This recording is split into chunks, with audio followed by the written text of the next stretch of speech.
الجزم بوحدته بكبريائه بسلطان وبإعلان وبإتقان وبإيمان وبيان في فرقان وحده لا شريك له وحده بوحدة موحدا بوحدة موحدا بوحده وحيدا وأحدا بلا مدد وجدد ونصب ووصف في الكمال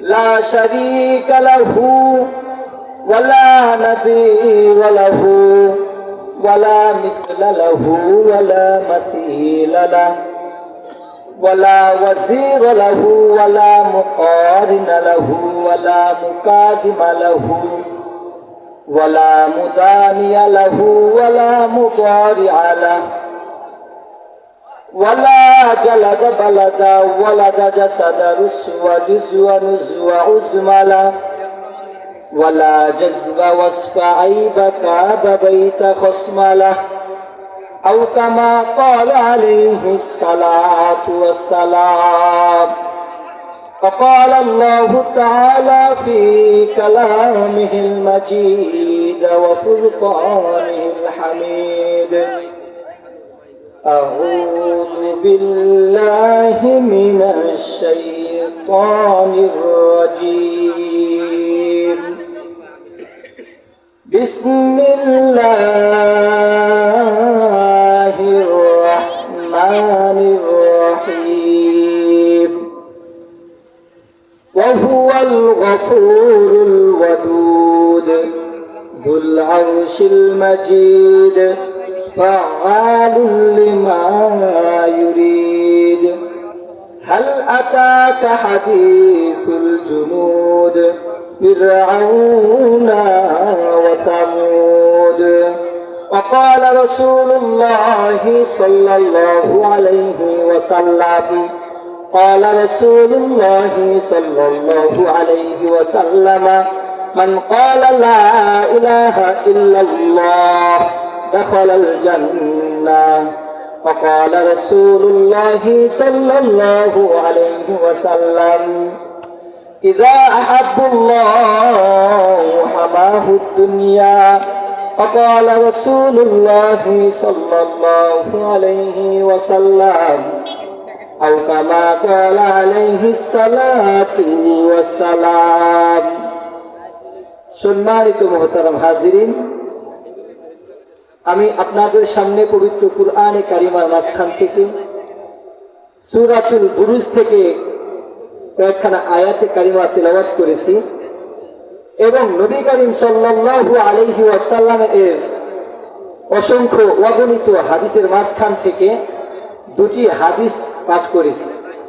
আল্লাহ রাব্বুল আলামিন যদি তৌফিক দান করে অল্প সময়ে কোনো বিষয়ভিত্তিক ছাড়া শুধু ঈমান নিয়ে 5-6 মিনিট আপনাদের সামনে কথা বলব।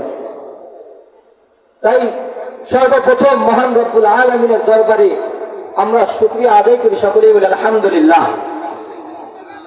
জনাবে মুহাম্মদুর রাসূলুল্লাহ সাল্লাল্লাহু আলাইহি ওয়াসাল্লামের দরবারে আমরা সকলেই মহব্বত করা কণ্ঠে দিল থেকে দরুদ পাঠ করি, সকলেই বলি সাল্লাল্লাহু আলাইহি ওয়াসাল্লাম।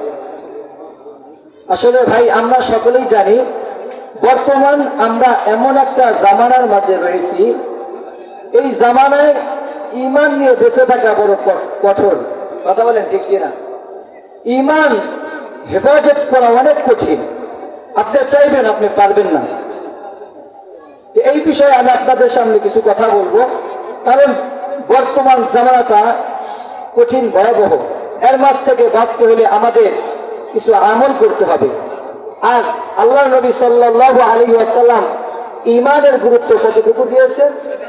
আল্লাহ নবী সাল্লাল্লাহু আলাইহি ওয়াসাল্লাম হাদিসের মাঝে বলেন, قال رسول الله صلى الله عليه وسلم من قال لا إله إلا الله دخل الجنة। আল্লাহ নবী সাল্লাল্লাহু আলাইহি ওয়াসাল্লাম হাদিসের মাঝে ইরশাদ করেন, যেই ব্যক্তি লা ইলাহা ইল্লাল্লাহ বলেছে, আল্লাহ রাব্বুল আলামিন ওই ব্যক্তিকে জান্নাতে প্রবেশ করায় দিবেন। বলেন সুবহানাল্লাহ। যেই ব্যক্তি মুসলমান, আল্লাহ রাব্বুল আলামিন বলেন যেই ব্যক্তি একবার কালিমা পাঠ করেছে, একবার কালিমা জবান দিয়ে তো কি করেছে, পেশ করেছে, আল্লাহ রাব্বুল আলামিন ওই ব্যক্তিকে কাল কিয়ামতের দিন একদিন নয় একদিন জান্নাতে দিবে। কথা বলে কোথায় দিবে? জান্নাতে দিবে। নবী করিম সাল্লাল্লাহু আলাইহি ওয়াসাল্লাম বলেছেন, যে ব্যক্তি লা ইলাহা ইল্লাল্লাহ পড়লো, আল্লাহ রাব্বুল আলামিন ওয়াজাবাত লাহুল জান্নাহ, তার জন্য জান্নাতকে ওয়াজিব করে দিলেন। বলেন সুবহানাল্লাহ। মুসলমান ভাইরা আমার, খেয়াল করে শুনবেন, এই ঈমানের এমন একটা পাওয়ার রয়েছে, এই ঈমানের পাওয়ার আপনাকে প্রকাশ করতে হইবে। হাজারো বাতিলের সম্মুখীন হতে হবে, হাজারো ফিতনা ফাসাদের সম্মুখীন হতে হবে। এই বাতিলের সম্মুখীন হওয়ার পরে, ফিতনা ফাসাদের সম্মুখীন হওয়ার পরে ঈমান নিয়ে দুর্বল হওয়া যাবে না, বরং তাদের সাথে কঠোর মেজাজে প্রতিহত করতে হবে।